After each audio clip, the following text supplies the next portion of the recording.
Estimadas amigas, estimados amigos, muy buen día. Aquí retomando el camino, retomando esta aventura, les saludamos Miguel el Tapatío, aquí un poco cansado, pero sin sueño. Y ya saben que el Miguel el Tapatío es el tío, el pato tío, es el Pato Lucas en Tijuana, y está hoy acompañado de la tía Juana. Esta dama tan especial, Pai Pai, fue obsequiada por Isaías Plasencia y le saluda también. Me sigue queriendo mucho. Y en este contexto les vamos a invitar a que disfruten de la quinta temporada, el primer programa de Un Rico Café con Saldaña. Vámonos directos hacia lo que es el programa. Espero les guste. Realizando gentil y generosa los sueños y fortuna de tu gente.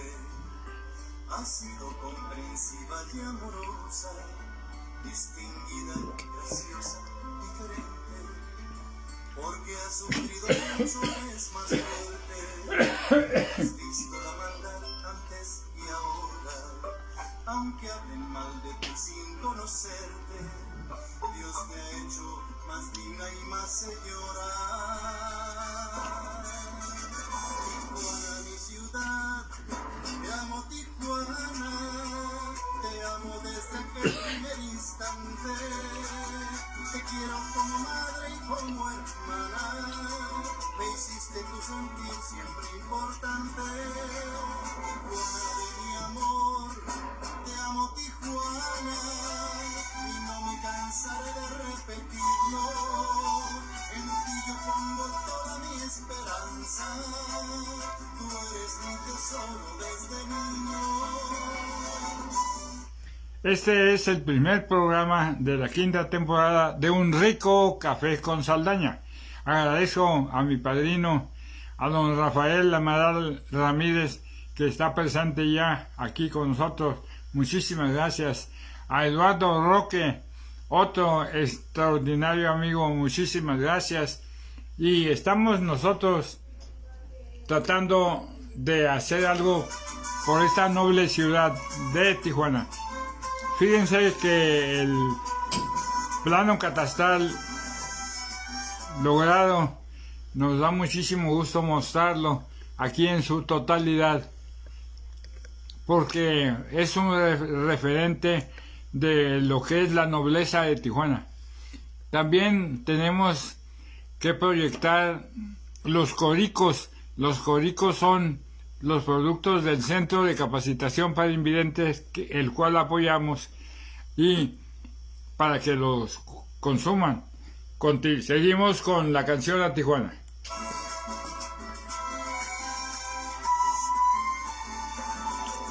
Alejado de ti yo sentiría un mundo de nostalgia y de tristeza. No puedo yo olvidar esa alegría que muestra tu romántica belleza. Aquí estoy como hombre para amarte, para darte mi honor y defenderte, con alma y corazón por siempre honrarte y entregarte mi ser hasta la muerte. Tijuana, mi ciudad, te amo Tijuana, te amo desde aquel primer instante, te quiero como madre y como hermana, me hiciste tu sentir siempre importante. Tijuana de mi amor, te amo Tijuana, y no me cansaré de repetirlo, en ti yo pongo toda mi esperanza, tú eres mi tesoro desde niño. Tijuana de mi amor, te amo Tijuana, mi orgullo se enaltece al nombrarte, que Dios te lleve siempre de la mano, Te amo, Tijuana. También tenemos el pensamiento del día antes de tener una charla con uno de los intelectuales de la historia de Tijuana. A ver qué les parece el pensamiento. Marta Cecilia Beltrán, gracias. Paco Ruiz Esparza Núñez, muchísimas gracias por estar aquí. A su alrededor y en todas partes. Deben desarrollar la fe de que ustedes son una manifestación de Dios. Las Escrituras invitan a todos a averiguar quién eres. No hay otro camino que el de la dedicación a Dios y la entrega completa a la voluntad de lo divino. Bhagavan Sri. De esa manera nosotros, queridos amigos, iniciamos esta ya 5ª temporada del Rico Café con Saldaña. Aquí está la tacita. Esta taza la regalamos a nuestros invitados. Regalamos libros, regalamos muchas cosas. Y estamos igual que el zorrito de la televisión. ¿Sí se acuerdan? Regalaba la famosa máquina de escribir portátil. Pero hoy nosotros reiniciamos este trabajo desde la Farmacia Internacional y hemos invitado y aceptó un genio de la historia, genialidades, personajes que cuando uno los ve trabajar se quita el sombrero. Por eso no traigo sombrero. Entonces, muchísimas gracias a quienes se hacen presentes. Compartan este trabajo porque el día de hoy es 100% histórico. Y le damos la bienvenida al licenciado, a mi medio tocayo, Fernando José Fernando Escobedo de la Torre. ¿Qué tal está pareciendo ese cafecito? Delicioso, muy rico el café con Saldaña, rico café con Saldaña, muy bueno, la verdad, y estamos muy contentos de estar aquí presentes. Gracias por la invitación, Pepe, y listos para platicar un poco sobre esta historia tan interesante que tú tuviste mucho que ver con el rescate de este famoso plano catastral de 1929. Fíjate que, ¿por qué es importante este documento? Que nos dio posibilidad de reproducirlo don Raúl Escamilla Valdés. ¿Por qué es importante? ¿Me Sí, preguntas? Sí, eso. Pues, para empezar, ya había habido un plano catastral en 1924 y lo hizo el mismo ingeniero que hizo el plano del 29, Juan de Dios Fernández. Al rato vamos a platicar un poco de la historia de este señor muy importante en el desarrollo de la historia de nuestra Tijuana y de los discursos que existen sobre la historia de nuestra Tijuana a través de sus planos, ¿verdad? Entonces, en el 24, el gobernador Abelardo L. Rodríguez empieza a desarrollar Tijuana, empieza a establecer o a integrar la ciudad a la modernidad. Empieza a desarrollar el drenaje, a incluir pavimentación, a incluir todos los servicios de los cuales carecía nuestra Tijuana.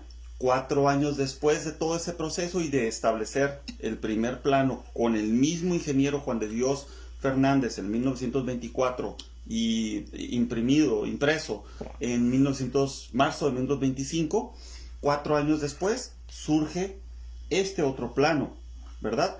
Con una serie de cambios que ustedes los pueden ver claramente entre la fotografía que tenemos, por ejemplo, de Kingo Nonaca de 1924 o el mismo plano del 24-25 de Juan de Dios Fernández y este del 29, que ya incluye industria, que ya incluye un desarrollo industrial en Tijuana, un impulso que el mismo gobernador de la época y los diferentes integrantes de la comunidad lograron en muy poco tiempo. Yo creo quizás por eso, Pepe, por eso en algún momento se dijo que este plano era utópico, porque un desarrollo y una evolución tan veloz en tan poco tiempo muy pocas veces se observa en una población en México. 4 años y cambió básicamente el inicio o la historia de la ciudad. Número 1. Ya llegamos a una pregunta. Agradezco a Saúl Armas, a Pablo Aguirre que está viendo el programa, pero voy a rescatar esa pregunta en el concepto de los 4 años. Fíjense cómo Tijuana es maravillosa por todos esos detalles, y pregunto, en ese tiempo era territorio, ¿quiénes eran los jefes aquí de esta zona?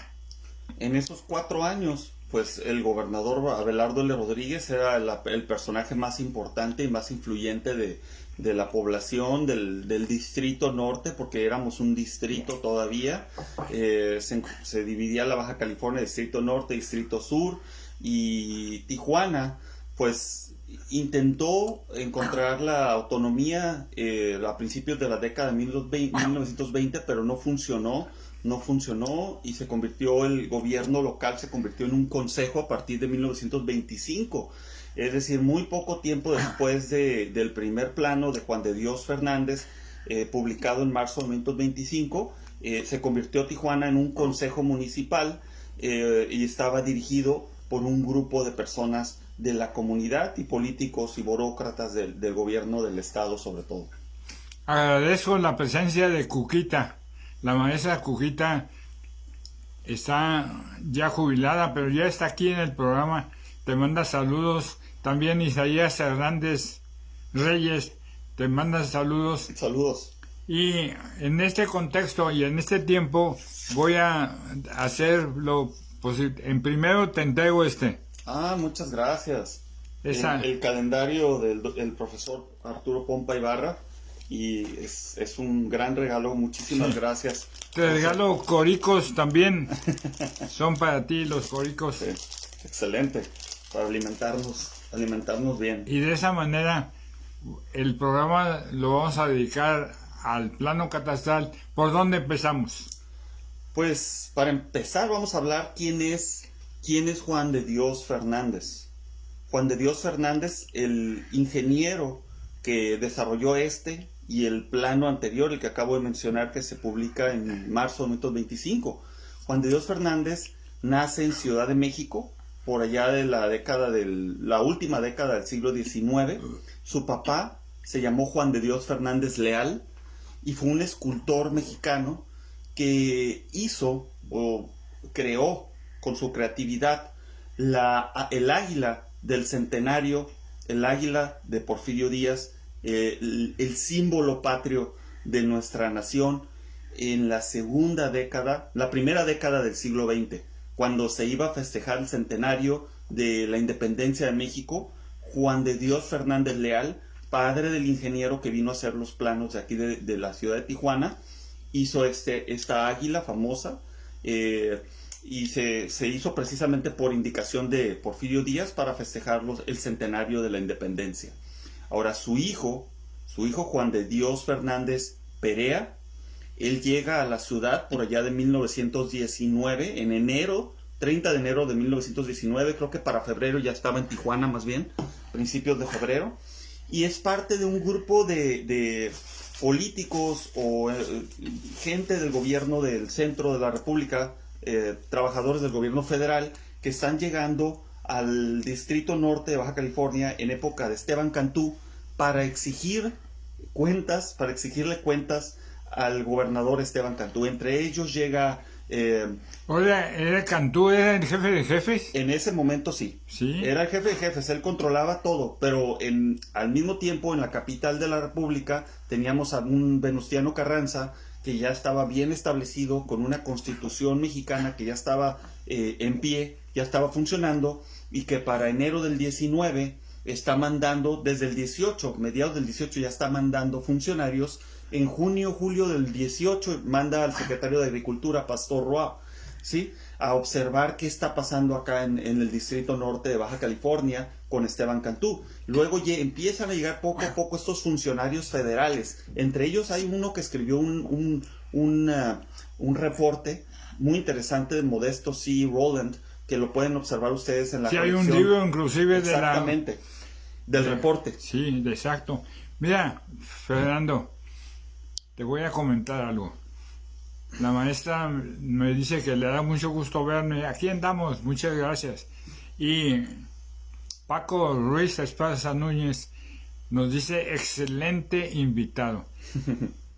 Es de Grandes Ligas, pero en su contexto, últimamente está logrando algo en cada día. Fernando, licenciado en Historia, Escobedo de la Torre, Egresado de la UABC, claro. egresado de la UABC, muchísimas cosas. Y vamos a pedirle que sea visible el trabajo más importante últimamente de don Fernando Escobedo de la Torre. Bueno, ese es el libro de los 100 años de la ensalada César. Para los que gusten comprarlo, todavía está, lo tienen disponible en el restaurante César, pueden pasar por él. Si no quieren pasar a comer, a degustar una rica ensalada en el restaurante, pueden pedírselo al mismo guardia que está en la entrada y les trae con gusto el libro para que lo puedan comprar, adquirir y todo. Es una visión nueva, una visión distinta, una perspectiva distinta de la historia de Tijuana a través de uno de sus platillos o su platillo más importante, gastronómico. Y pues el embajador de Tijuana a nivel internacional, porque es la ensalada César, la puedes encontrar en cualquier lugar del mundo, y yo creo que ya hay un consenso internacional de que surgió en Tijuana. Este libro viene siendo el testimonio exacto de por qué se hizo aquí, de cómo se hizo aquí, y pues aquí viene toda su historia junto con una serie de fotografías que tenemos en una colección, un archivo riquísimo en cuanto a documentos, fotografías, periódicos, etcétera, que pueden ustedes disfrutar a través de esta publicación. Perfecto. Y yo en este momento quiero comentarles que el Rico Café con Saldaña tiene patrocinios, porque de esta manera nosotros caminamos. Gracias a Tortas Cubanas de Otay. 664-181-6400. Tenemos el apoyo de don Armando Abaquian Gámez. Y cuando llegamos con los Abaquian, pues llegamos a la Internacional Ensalada, pero antes el Hotel César, que es la cuna precisamente de lo que es la ensalada César. También es nuestro patrocinador oficial. También tenemos el apoyo de Circo del Mármol. Circo del Mármol tiene 35 años en Tijuana con los mismos precios en ambas Californias. Es algo especial. Entonces, los grandes de la economía también son parte de estos patrocinios.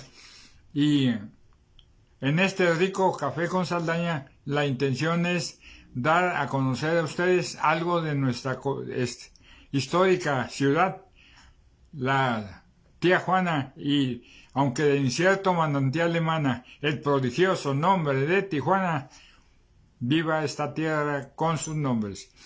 Entonces, vamos de lleno a dedicarle todo este programa a lo que nos va a dar a luz Carlos Alfonso Topete. Muchas gracias por estar también con nosotros. Adelante, licenciado. Pues nos quedamos en que el gobierno de Carranza empieza a enviar varios funcionarios federales a observar a Esteban Cantú y a identificar cuál es la situación económica, hacendaria, agrícola, todo lo que tiene que ver con producción en el Distrito Norte de Baja California. Uno de los enviados va a ser Juan de Dios Fernández Perea, el ingeniero que hizo los planos del 25 y luego el del 29.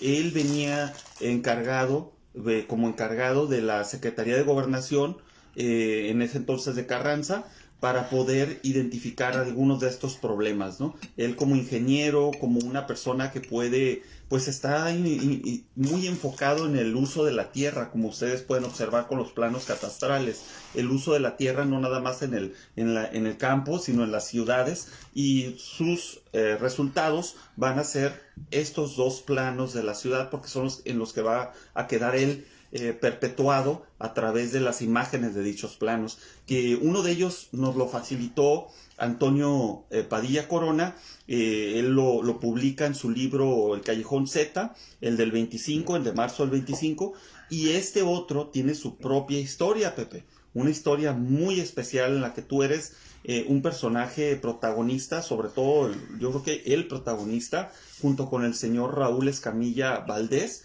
que tuvo guardado por muchos años, por décadas, este plano catastral de la ciudad. ¿Qué nos puedes contar tú de la historia, Pepe, de cuando conociste a Raúl Escamilla?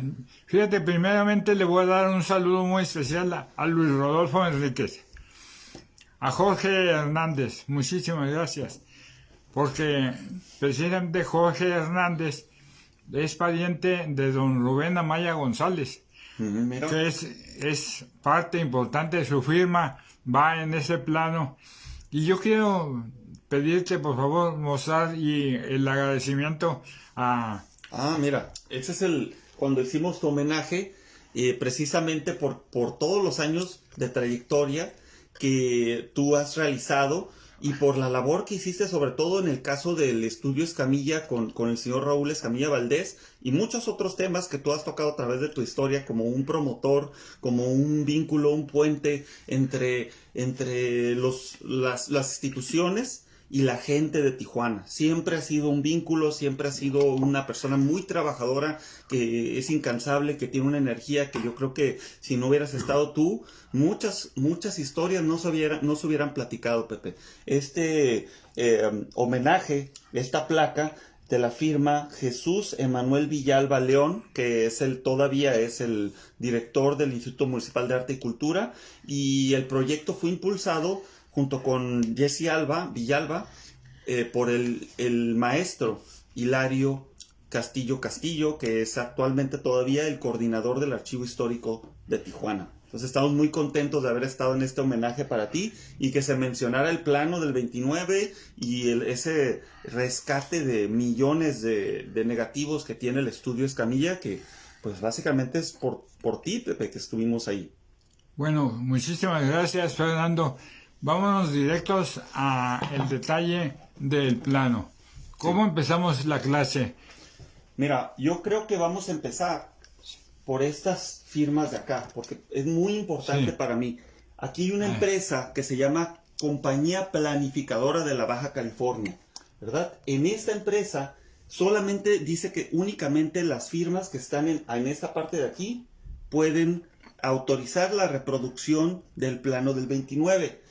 Obviamente en el centro se encuentra la firma de Juan de Dios Fernández, que ya mencionamos un poco de su historia, ¿verdad? Y por qué llegó a Tijuana. Pero a un costado, en el lado derecho, tiene una firma que no ha sido analizada. Esta firma va a ser muy importante. Es de un personaje que se llama David Alexander Frazier. David Alexander Frazier era el statistician, la persona que se encargaba de reunir la información, hacer las gráficas, hacer el análisis de los proyectos del condado de San Diego, ¿sí? Del gobierno, de la alcaldía de San Diego, para desarrollar todo tipo de proyectos. Era el cerebro, digamos, de el análisis previo para cualquier construcción o desarrollo en San Diego. Y su firma está justo a un costado de la de Juan de Dios Fernández, el ingeniero que viene del gobierno federal a desarrollar este tipo de planos aquí en el gobierno, sobre todo en el gobierno de Abelardo L. Rodríguez, ¿no? Es muy importante eso porque nos dice que hay una comunicación y hay una relación muy fuerte que la vamos a observar en otros temas de la historia de Tijuana, como la fábrica de aviones de la ciudad, que la primera foto de los trabajadores de la fábrica, de los ingenieros de la fábrica, están los de San Diego, gente hasta de la naval, del gobierno federal de la naval de San Diego, trabajando en la fábrica en conjunto con pilotos y trabajadores mexicanos. Es decir, en esta época del 28-29, con Abelardo L. Rodríguez, el gobierno de Estados Unidos, sobre todo San Diego, está muy, muy conectado. ¿Por qué el plano del 25 de Juan de Dios Fernández no está desarrollado a este nivel? No hay tantas características o tantas especificidades tan detallados, ¿sí? ¿Qué pasó? ¿Cuál fue el cambio? ¿Quién aportó una cantidad de información distinta? ¿Sí? Yo pienso que tiene que ver con este vínculo que se está haciendo con los norteamericanos para apoyar al general Abelardo L. Rodríguez en diferentes proyectos. ¿Qué más podemos observar en el plano del 29? Podemos observar que ya aparece el complejo turístico Agua Caliente y lo ponen al frente del plano, lo engrandan, lo hacen a escala mucho más grande que las demás partes del plano de la ciudad. Obviamente porque no se integra, no puede salir en la misma imagen porque está bastante lejos del pueblo, de la población de Tijuana, ¿verdad? ¿Qué más podemos observar? Observamos que aquí están rescatando una palabra que normalmente no se utilizaba, no se mencionaba con el pueblo de Tijuana hasta estas fechas, sobre todo en la época de Abelardo L. Rodríguez: industriales, negociaciones mercantiles e industriales.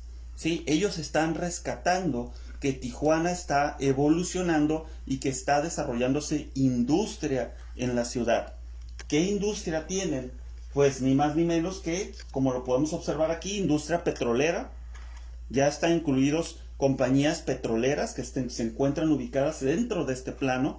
Tenemos una fábrica de gaseosas, de aguas gaseosas.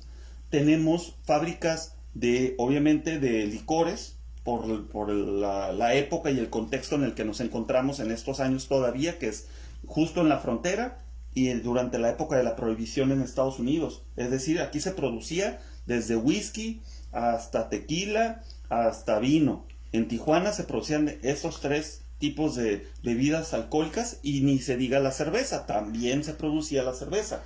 Igualmente tenemos una fábrica de colchones y escobas, y tenemos una fábrica de hielo que pertenecía a la familia Cardinale, ¿verdad? Entonces, y la fábrica de aviones ya aparece aquí. Entonces tenemos industria aeronáutica, tenemos industria del licor, tenemos industria del petróleo, petrolera, tenemos industria de las escobas y los colchones, tenemos industria de las aguas gaseosas y del hielo. Es una Tijuana pujante, es una Tijuana moderna, una Tijuana que solamente en 4 años cambió totalmente su rostro, y la figura que está al frente de ese cambio es el general Abelardo L. Rodríguez, ¿verdad? Es por eso, Pepe, que yo pienso que en algún momento cuando tú presentaste este plano en público, se te dijo que el plano era utópico, porque ¿cómo es posible que en 4 años se desarrolle tanto una población tan pequeña? Una población que para el 29, 30, pues apenas contaba con 9,000 personas viviendo en ese año, ¿no? 9,000 personas, y eso ya era mucho, porque en el 24, cuando se hizo el otro plano, solamente tenía 1,500 personas. Fíjate que vamos a darle las gracias a Enrique Velasco, que te dice muchas gracias por ser tan invitado. A Víctor Manuel Luna Rentería, muchísimas gracias por estar aquí. A Enrique Velasco dice, gran invitado. Gracias, Enrique. Muchas gracias. En Ensenada le mandamos un saludo especial. Entonces, ya comentamos que en este plano catastral, lo muestro para que ya Leonardo Palacios me dice, muéstralos completo. Ahí está, mira, completito ya. Y estamos escuchando. Saludos, Leo. Estamos escuchando a el licenciado José Fernando Escobedo de la Torre, que nos está dando luz y conocimiento de este trabajo. ¿Qué más quieres que platiquemos del plano? Me gusta mucho el orden, ya sea alfabético, de las calles, cómo se organizaba en ese momento, y sobre todo el ubicar a las colonias. Sí. Aquí en este plano todavía no está la colonia Libertad, pero hay otra, la colonia Altamira, y la colonia Altamira está sola, pelona. Colonia Castillo. La colonia Castillo está llena de... La colonia Escobedo Cacho. Escobedo Cacho. Ah, sí. Entonces tenemos 3 colonias que ya están en este plano, Pepe. Y como tú lo estás resaltando, no se ve la colonia Libertad, pero nos comentaste hace unos momentos que qué es lo que sí se observa que tiene el nombre Libertad. La Avenida de la Revolución. En ese tiempo tenía otro nombre y se llamaba Libertad. Ahí yo conocí a don Elfego Romero, que era trabajador de lo que era la industria aeronáutica. Y dice, de aquí yo me iba caminando a trabajar enfrente de donde está el ISSSTE, o que desapareció, ahí donde está un parque.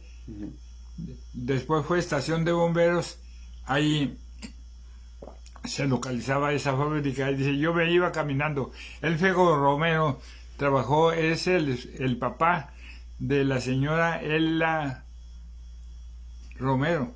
Mira, esa fábrica, Pepe, esa fábrica cambió, digamos que es la introducción de Tijuana al contexto internacional. Porque aquí, después de una serie de problemas que hay con Estados Unidos, de un embargo de aviones, de partes militares, porque el avión se consideraba un arma militar, todavía, pues obviamente todavía es, pero en aquel entonces estaba iniciando el debate. Entonces se hace un embargo por cuestiones de conflicto político en Centroamérica, en el que Plutarco Elías Calles trata de involucrarse y no le gustó a Estados Unidos. Entonces se hace este embargo, que precisamente con el establecimiento de la fábrica de aviones en Tijuana se termina ese embargo. Entre 1926 y 1928, justamente en diciembre del 27 y en enero del 28, se levanta el embargo y se inicia una nueva época entre México y Estados Unidos. ¿Con qué se inicia esa nueva época? Con la fábrica de aviones de Tijuana, porque lo que se estaba prohibiendo, el ingreso de lo que se estaba prohibiendo en nuestra ciudad eran los aviones y las partes de aviones. ¿Y cuál es la primera fábrica después de este embargo? Es la de Tijuana. Y es en donde se construyen el Baja California 1, el Baja California 2 y el Baja California 3. El 1, el 2 y el 3 estuvieron involucrados ingenieros del gobierno de Estados Unidos. Y es necesario que se siga estudiando esto y que se promueva y que se entienda. Eso va a ser, lo de la fábrica de aviones va a ser un reflejo de este plano, Pepe. Si tú ves los nombres en las colonias, los nombres de las calles, en la de Colonia Altamira tenemos capitales de Sudamérica. Nos estamos integrando internacionalmente, conectando con los nombres de las calles. Tenemos la Buenos Aires, Montevideo, Londres, París, tenemos Berlín, tenemos Río de Janeiro, y de este otro lado tenemos Brasil, en la colonia Escobedo Cacho, tenemos Brasil, tenemos Colombia, ¿verdad?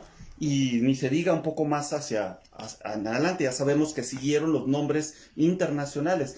Es una postura nueva, es una perspectiva nueva de lo que está ocurriendo en Tijuana, sobre todo a partir de la fábrica de aviones de la ciudad. Recordemos que el Baja California 2, cuando se construye, sale de Tijuana, sale de Tijuana a Mexicali, luego de Mexicali, de la laguna, de la Laguna Salada, sale a Ciudad de México. De Ciudad de México sale a Cuba. De Cuba va avanzando por cada uno de las ciudades de los países de Centroamérica hasta Panamá, menos Nicaragua.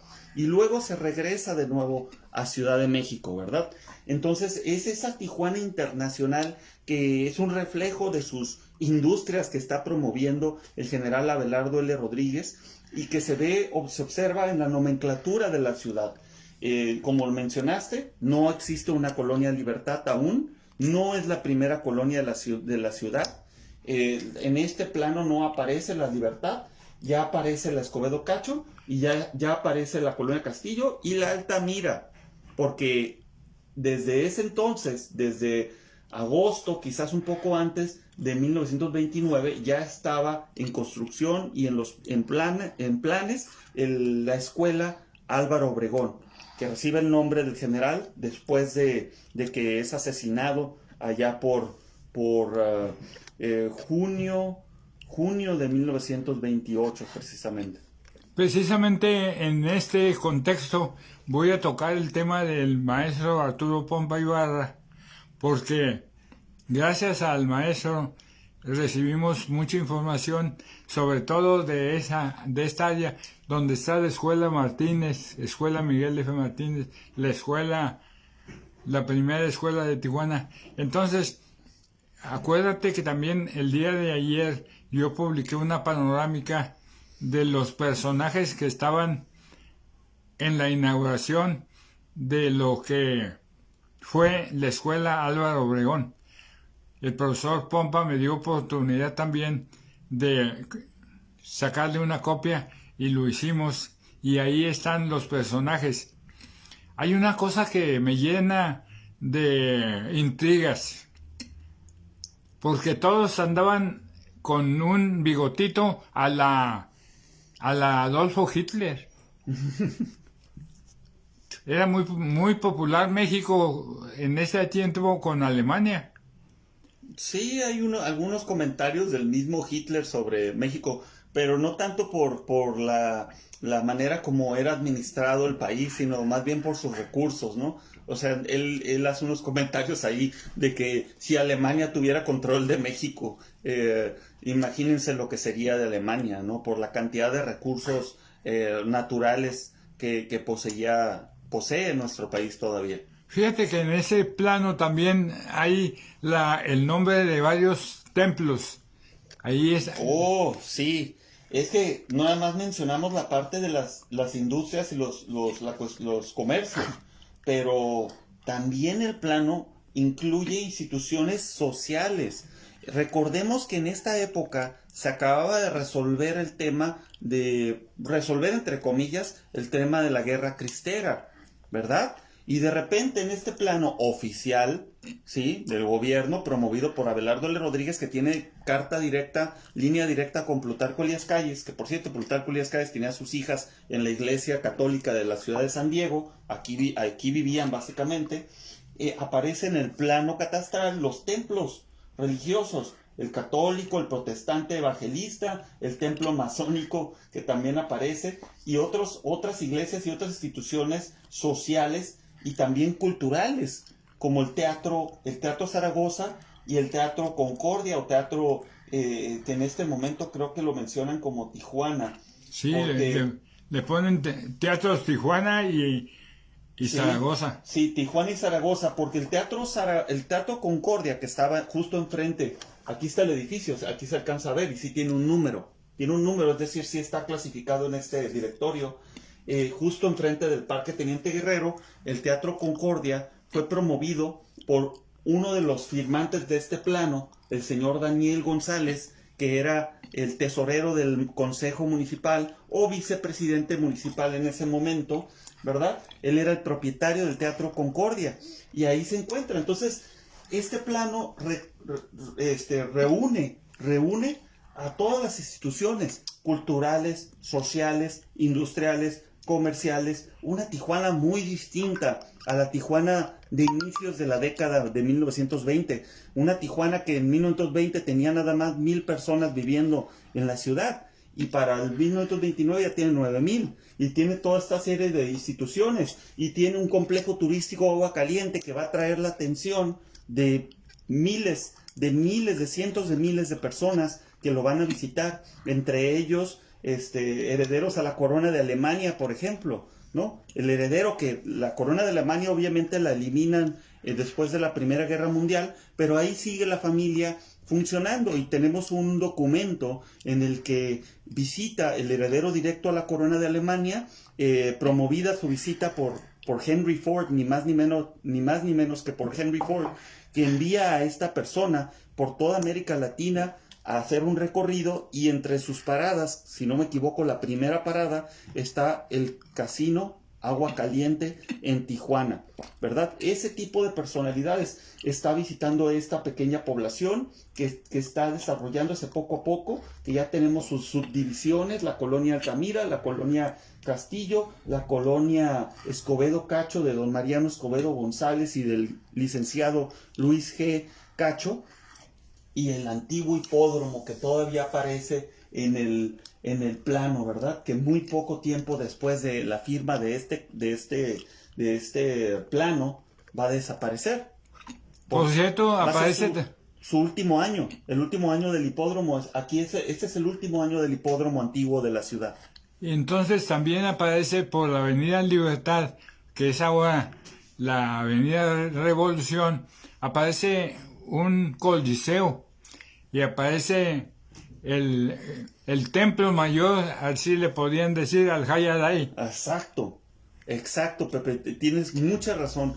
Tijuana no nada más estaba desarrollándose en esos años en cuestión industrial, en cuestión de instituciones sociales y culturales, sino que también estaban apareciendo en la avenida principal, en la avenida turística de la ciudad, de la población. No era una ciudad todavía, era un pueblo, ¿sí? Templos, o más bien, templos al deporte, templos a la cultura deportiva, digamos. Uno de ellos es el Coliseo de Tijuana o la Arena Tijuana, que era de los propietarios del Casino Agua Caliente. Fue el primer movimiento que hicieron los hombres de negocios que estuvieron involucrados posteriormente en el Casino Agua Caliente, en el complejo turístico Agua Caliente. El primer movimiento que hicieron juntos, desarrollado en la Avenida Revolución y a gran escala. Este coliseo era del tamaño de una manzana completa. Se encontraba justo entre la calle Cuarta, calle Quinta y Revolución y Madero, ¿verdad? En el coliseo de aquellos años tenía una capacidad máxima de 30,000 personas. Es decir, era ¿cuántos para mí no? Era más de 3 veces la población de la ciudad podía ingresar en este Palacio Deportivo. Y el primer evento que se va a desarrollar en este Palacio Deportivo es una pelea de lucha libre, porque intentaron hacer una pelea de campeonato mundial de boxeo. Entre Carpentier y el campeón. Carpentier era un campeón de peso completo francés, ¿sí? Ex campeón de peso completo francés, y el campeón del circuito de la naval de los Estados Unidos, un joven de apellido Hoffman, ¿verdad? Lo intentaron hacer, pero no funcionó. Eso en 1926.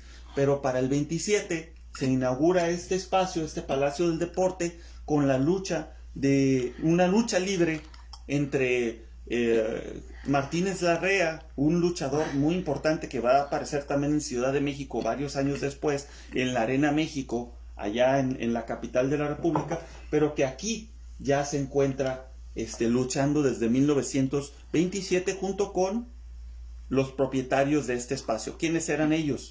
Francisco Ahumada, que también va a ser inaugurador de la Arena Coliseo en Ciudad de México en 1933, como propietario de aquel espacio, y Virgil Bauman, entre otros. Después iba a ser propiedad del Soyo Sahara. Entonces, agradecemos al doctor Hugo Regalado, que está viendo el programa. También lo está viendo Felicidad y Humberto Silva.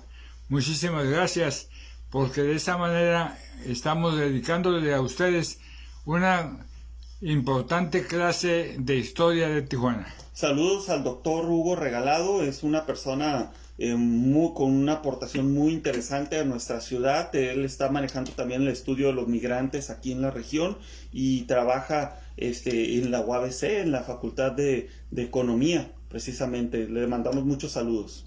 Él te manda también muchos saludos. Entonces, en este contexto, el día de hoy estamos dándole a conocer que este plano fue logrado gracias a que don Raúl Escamilla Valdés lo guardó, lo documentó y lo guardó, y aparte las calles, artículo 123, sí, la calle Benito Juárez, la calle Carrillo Puerto, la calle Díaz. El artículo 123 todavía no existía. Ajá. Era todavía no. La calle primera que se le va a poner después 123 era Chihuahua. En aquel entonces. Pero si te fijas arriba hay otras calles, llevan el orden alfabético. Sí, claro. Desde la que sería Avenida Baja California hasta la última que sería Zacatecas. Así es. en el centro, de la B. Había orden. Y había una primera que probablemente tenía el nombre que empezaba con la A, pero no aparece en el plano, porque ¿por qué iniciar con la letra B del abecedario?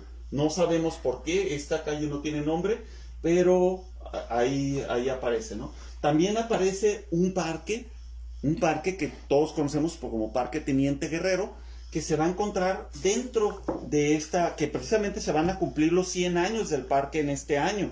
Estamos hablando del centenario del Parque Teniente Guerrero y que se impulsa en la época del general Abelardo L. Rodríguez también, promoviendo los espacios cívicos, los espacios donde la gente, la comunidad de Tijuana, los jóvenes, los niños puedan desarrollarse.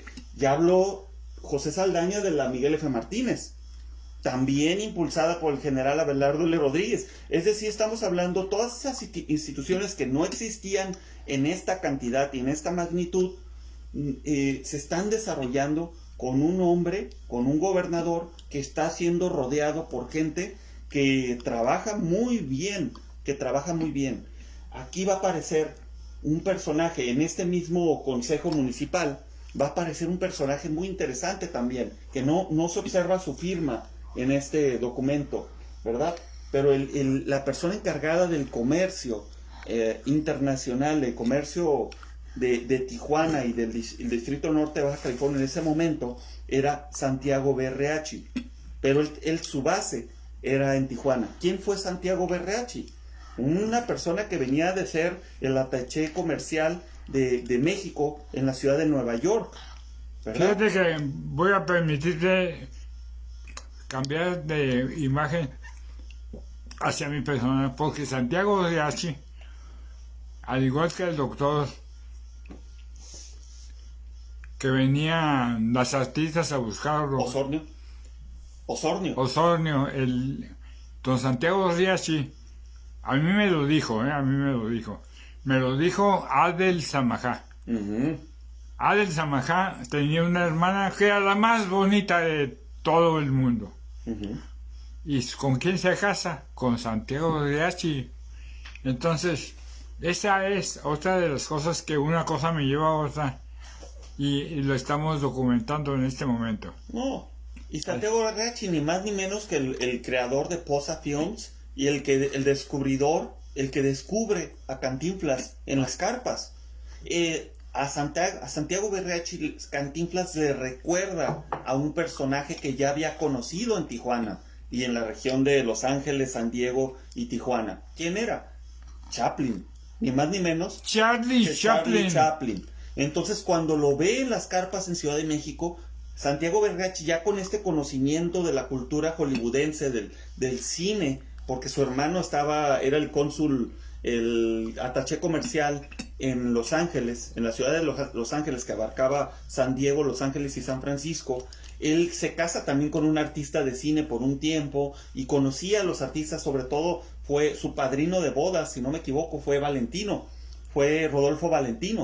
Es decir, ellos estaban muy vinculados con el cine, ¿sí? Y ese señor que estamos hablando ahorita, que fue el promotor de Posa Films de Cantinflas y descubridor de Cantinflas, se encuentra en este plano, aunque no esté su firma. Se encuentra en este plano, aunque no esté su firma, porque él formaba parte del consejo en este año de 1929 como promotor comercial de Tijuana y del Distrito Norte de Baja California. Tenía un asiento dentro del Consejo Municipal, Santiago Berreachi. Es decir, la visión para hacer un plano de esta magnitud, tan específico, tan interesante, clasificado en cuanto a instituciones sociales, comerciales, mercantiles, industriales, culturales, los servicios, todo se puede observar en este plano, que nunca se había hecho uno como este sobre la ciudad de Tijuana, ¿verdad? Fíjate que está Andrés W. Espinosa viéndolo, Marco Machuca también está. Saludos Andrés, saludos Marco. ¿Fuiste compañero de Andrés? De Andrés era un poquito como 1 o 2 semestres más adelante que yo, cuando yo estaba. Yo me acuerdo haberlo visto ahí en la facultad, pero él ya estaba un poco más adelante que yo. Quizás un saludo especial. Saludos Andrés. Entonces, estamos viendo también el nombre del río Tijuana. Ah, sí, importantísimo, porque este famoso río ya se había nacionalizado en tiempos de Carranza, justo cuando viene el ingeniero Juan de Dios Fernández. Nacionalizan el río, pero tarda un tiempo porque matan a Carranza en mayo de 1920 en un conflicto interno, una especie de guerra civil, el levantamiento por parte del grupo de los sonorenses en contra de Carranza. Y entonces se pierde un poquito este tema de la nacionalización del río Tijuana, en donde estaba ubicado el hipódromo de la ciudad, que encabezaba una empresa extranjera muy importante en aquel entonces, con un nombre que se llamaba James W. Crawford, ¿verdad? Y para el 24, ya cuando está Abelardo L. Rodríguez, se manda a hacer un plano precisamente del río, donde se está delimitando la zona federal del río. ¿Por qué se convierte en zona federal? Y esto se supone que expulsan o más bien cancelan las concesiones previas que se habían otorgado a las empresas previas. En este caso a la Zaragoza Investment Company se le entregó una concesión antes de este plano del 24, del plano que hizo Abelardo L. Rodríguez de la zona federal, ¿sí? Lo renuevan las concesiones y se la entregan ya no a la Zaragoza Investment Company, sino a James W. Crawford directamente, ¿verdad? Entonces, es muy importante lo de la zona río porque para este entonces ya es zona federal, ya es es un río nacionalizado, este hipódromo ya está pagando, aparte de todo, está renovando concesiones con el gobierno federal porque son terrenos federales, es otro tipo de trato totalmente distinto al de 1916 cuando se inauguró, ¿verdad? Y pues se pueden observar muchas cosas muy interesantes en este espacio. Por ejemplo, la casa, si no me equivoco, De Baron Long. de Baron Long, que todavía existe en la memoria de la gente de la libertad. Sí, claro. ¿Cómo le el decían? farolón, el farolón. El Barolón. Sí, es Barolón. Así le dicen, pero no saben por qué. Exacto. Muchas veces les preguntas, y no, el Barolón, ahí está el Barolón. Sí. Pero no saben qué había ahí. Fíjate que yo estudié en el colegio 5 de Mayo. Uh-huh. Y era la cuadra de Baron Long. Uh-huh. Y enfrente, por la calle de 12 a la calle 13, también era de Baron Long. Ah, mira. Y aparte, por el ferrocarril de Tijuana a San Diego, de San Diego a Tijuana, pasaba y se paraba con el Baron Long. Ah, pues sí, aquí se alcanza a observar el tren San Diego, Arizona, que justamente se para en las caballerizas del hipódromo. Y la casa de Baron Long está justo a un costado de las vías del tren. Todavía se observa la parte, creo que está antes de llegar al puente, ¿verdad? Sí, una cuadrita. Un poquito antes de llegar al puente que te lleva al aeropuerto. Exacto. Yo veía en el caminar todos los días esa calle, esa casa, y estaba bardeada totalmente. Estaba súper bardeada, no daban chance de nada. Uh-huh. Entonces, mira, yo te quiero preguntar, después de lo que es el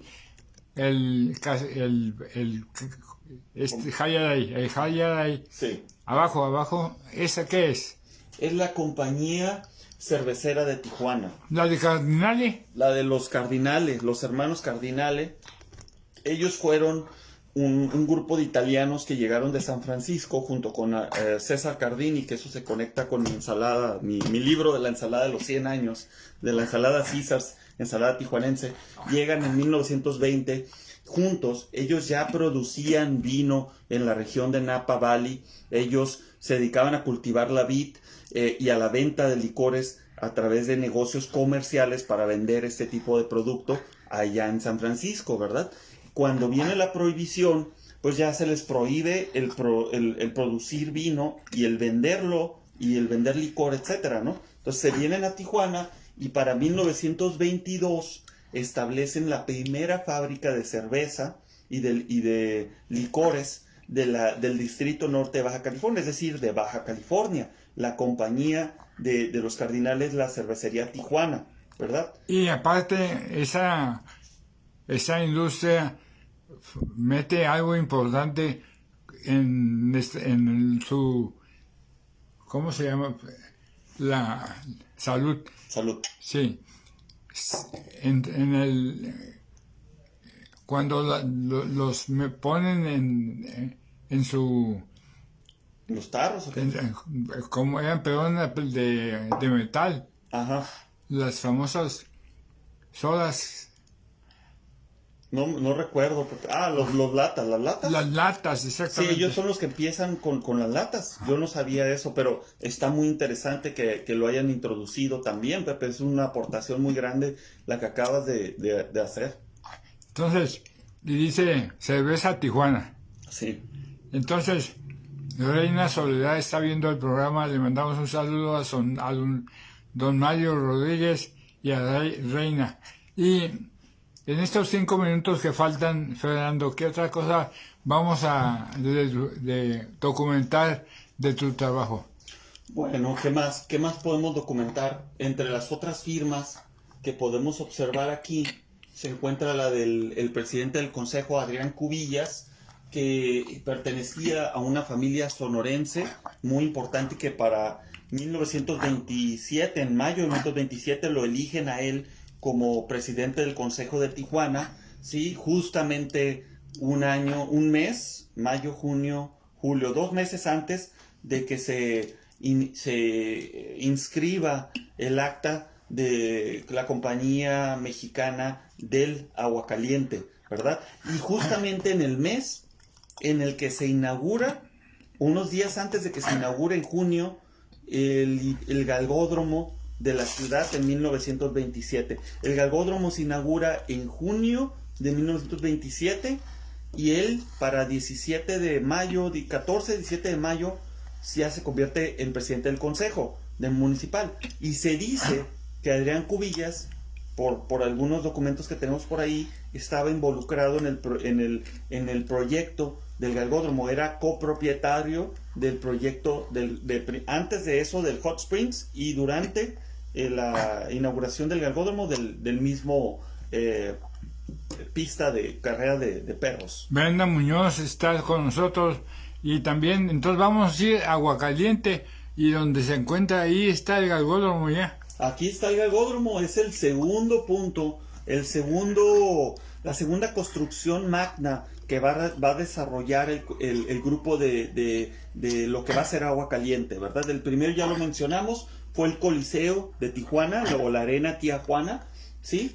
El segundo va a ser el galgódromo para mayo de 1927, ya está construido, para junio lo inauguran, y en el 28 ya se tiene la construcción completa del complejo turístico Agua Caliente. Están inclusive los bungalows. Los bungalows, todo esto se construye a finales del 27, para el 28, principios del 28 ya está. Para abril del 28 ya tienen prácticamente construido casi todo el complejo, ¿no? Los bungalows, el casino, el spa y el hotel, que eran lo principal, junto con lo que todavía no se observa, el campo de golf, que ya está en construcción, prácticamente lo van a inaugurar casi, y lo que no se observa en este plano de Agua Caliente todavía es el hipódromo de Agua Caliente, ¿verdad? Lo que les mencionaba hace unos minutos, el hipódromo que estaba pegado a la Colonia Libertad y pegado a la línea fronteriza, todavía estaba en funciones. Para marzo de 1929 todavía se corrió un Off-Road Handicap, la carrera más importante del hipódromo de Tijuana, del hipódromo antiguo, ¿verdad? Pero para diciembre de 1929 y marzo de 1930, las carreras de caballos se empezaron a realizar en el hipódromo de Agua Caliente. Inclusive vino Farlap. Farlap en el 32, claro, y Seabiscuit en el 38. Y Farlap ganó como quiso. Como quiso, fue un caballo de esos históricos que han quedado como una leyenda en la historia del hipódromo de Tijuana, y obviamente tiene su respectiva película hollywoodense, Farlap, al igual que Seabiscuit. Bueno, y ahora vamos a la pregunta que era obligada a hacerla.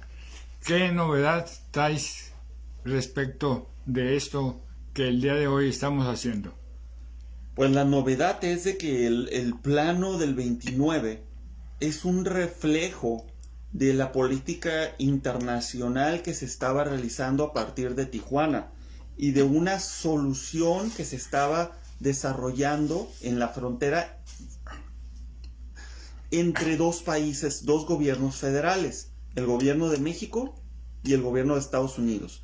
Muchas de las, sobre todo lo de la fábrica de aviones, fue un impulso entre ambos gobiernos, apoyados en un personaje que era muy importante, una especie de intermediario poderoso, que fue el gobernador de Baja California, del Distrito Norte, Abelardo L. Rodríguez. Y eso se refleja, lo que acabo de mencionar, se refleja en este plano, en los nombres de las calles, en la nomenclatura y en el impulso que estamos observando tan grandioso en 4 años, cómo cambió totalmente la ciudad, ¿sí? Ya con 2 palacios del deporte, 2 estructuras magnas en la Avenida Revolución, el Palacio Jayalay, que existen fotos de 1930 donde ya están las paredes, ya se le está poniendo un techo, pero aquí en el 29 ya tiene la estructura.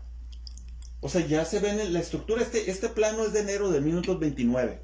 Enero de 1929. El copyright es de marzo de 1930. Pero en enero ya estaba el plano del 29. Y el Palacio Jayalay ya se ve la estructura, por lo menos las paredes, en la manzana que se encuentra en la calle 8, entre calle 7 y 8, en la Avenida Revolución y Madero. Ya tenía centro de gobierno este plano. Claro que sí, el centro de gobierno está desde 1921, aquí aparece, ¿no? Desde 1921 ya se encuentra ahí establecido el Y gobierno. el Puente México también. Y el Puente México, que este mismo puente fue construido, el que se ve ahí, fue construido en el 1921, pero luego se hace una remodelación, se va a ampliar para 1927, porque ya viene la inauguración del galgódromo y sobre todo la pavimentación del Boulevard Aguacaliente, rumbo a Aguacaliente en aquel entonces se llamaba, rumbo a Aguacaliente, que es un retomar de la antigua, del antiguo camino de los mineros, de los gambusinos que iban hacia Real del Castillo, y que retoma también esa ruta que era la ruta de los antiguos misioneros, o la ruta misional de los franciscanos y dominicos y jesuitas que recorrieron esta zona, sobre todo los franciscanos que llegaron a la Alta California, ¿no? Y que extendieron la ruta misional hacia lo que en el futuro iba a convertirse en Estados Unidos. Vamos a concluir esta plática con lo siguiente. A ver qué les parece.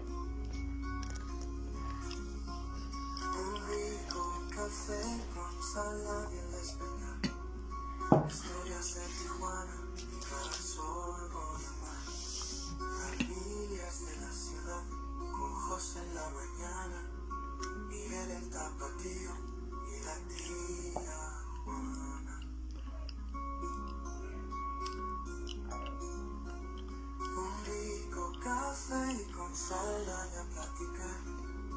Historias y risas para nunca olvidar. Para nunca olvidar, así es.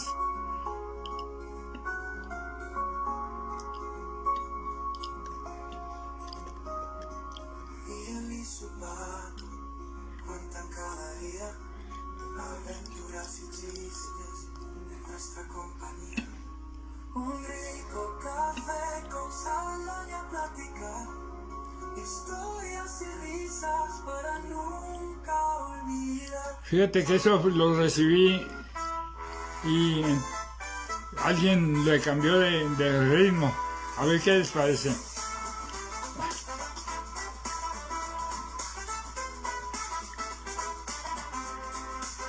Un rico café con saldaña despertar.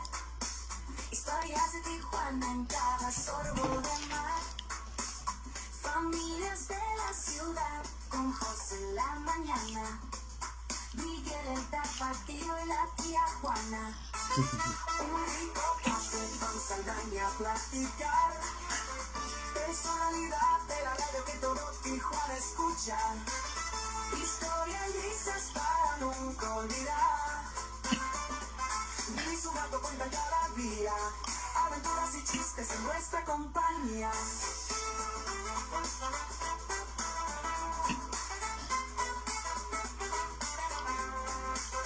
Un rico Saldaña compartir sabiduría y cuentos para siempre sentir. Personalidad de la radio, maestro sin igual, fundador del archivo histórico, deportista leal.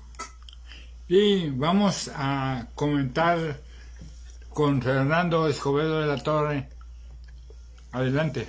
Solamente quiero recalcar que este personaje que tenemos aquí es un personaje que ha sido bastante polémico a través del tiempo, pero que realmente hasta muy recientes años se ha empezado a analizar su labor y a profundidad, sobre todo su labor en ciudades como, ya más en específico, como en Tijuana. Ustedes lo acaban de ver en el plano de la ciudad, todo lo que se promovió en tan poco tiempo. Y pues él es el general Abelardo L. Rodríguez, ¿sí? En 1928 precisamente se le otorga la estrella de general de división por su labor desarrollada en la industria para la industria aeronáutica mexicana, en favor de la industria aeronáutica mexicana. Es decir, mucha gente dice que esta empresa fue una empresa privada. Y sí, pudo haberse registrado como una empresa privada, pero todos los trabajadores, todos los socios de esta empresa eran gente del ejército mexicano o eran gente ya profesional en el ámbito de la construcción de aviones, y se encuentran justo en un contexto internacional en el que dos países están tratando de resolver sus diferencias. Él es Abelardo L. Rodríguez, general de división para 1928, impulsor de la industria aeronáutica moderna de México. Y aquí está otra página en donde se ve precisamente la majestuosa cantidad de turistas que venían. Agradezco a Jorge Sierra que está con nosotros. Entonces, cientos de turistas vienen a visitar Tijuana. Así es. Esto es justo algunas de las imágenes que pertenecen a nuestro archivo, que van a poder encontrar ustedes si revisan, si van y consiguen el libro de los 100 años de la ensalada Caesars. Como les comento, no es un libro únicamente que hable sobre la ensalada. Es un libro que hace uso de la ensalada y de su historia para contar la historia de Tijuana y su desarrollo, ¿verdad? Entonces esperamos que puedan pasar por él. Lo estamos vendiendo en el restaurante, en la puerta del restaurante Caesars. Si no desean pasar a consumir dentro del restaurante una deliciosa ensalada o tomar algo en el bar del restaurante, pueden pedirle al guardia del restaurante que les traiga el libro y lo pueden comprar. Tiene un costo de 800 pesos. Fue editado por Editorial Larousse y tiene cerca de 103 páginas de la historia de la ensalada y de la historia de Tijuana, incluyendo planos, incluyendo muchas perspectivas diversas, distintas de cómo analizar el pasado de nuestra ciudad. ¿Qué te ha parecido este programa? Me encantó, Pepe. Me encantó, y sobre todo reconocerte a ti, porque tú eres una persona que siempre has tocado puertas y has hablado con gente desde por lo menos 1978, 79 o 75. Creo que empezaste en el 75, impulsando esta labor de historia oral, esta labor de recaudación de documentos, de fotografía histórica de Tijuana, y este contacto con yo creo que miles de personajes tijuanenses que gracias a tu labor pues podemos nosotros ahora hablar ya con mayor certidumbre sobre algunos de estos documentos que tú estás presentando a lo largo de los años, y ya analizarlos desde otra perspectiva, pero sin ti no lo podríamos haber logrado. Muchísimas gracias. Gracias a ti. De esta manera, el Rico Café con Saldaña agradece la visita de tan especial invitado, el licenciado José Fernando Escobedo de la Torre. ¿Y qué viene después? Pues el día de mañana precisamente vamos a tener una presentación en la ciudad de Los Ángeles. Vamos a hablar sobre el Casino Agua Caliente, sobre el complejo turístico Agua Caliente, junto con la doctora Araceli Almaraz. del Colegio de la Frontera Norte, y el maestro Hilario Castillo. Vamos a estar los tres en la Biblioteca del Este de Los Ángeles. Esperemos que algunos de tus públicos nos acompañen el día de mañana allá en la Biblioteca del Este de Los Ángeles. Pueden ingresar a la cartera cultural del IMAC y buscar en el programa del Simposio de Historia de Tijuana el horario y la ubicación, para que no se lo pierdan, por favor, porque va a ser un evento muy importante, sobre todo la primera vez que el Simposio de Historia de Tijuana es binacional. Creo que el doctor Regalado también va a estar presente allá, no sé si mañana, pero forma parte del programa, y va a estar ahí en Los Ángeles. Pues muchísimas gracias. De esta manera les deseamos lo mejor en este día 6 de agosto del 2024. Adiós, gracias. Hasta luego, nos vemos pronto.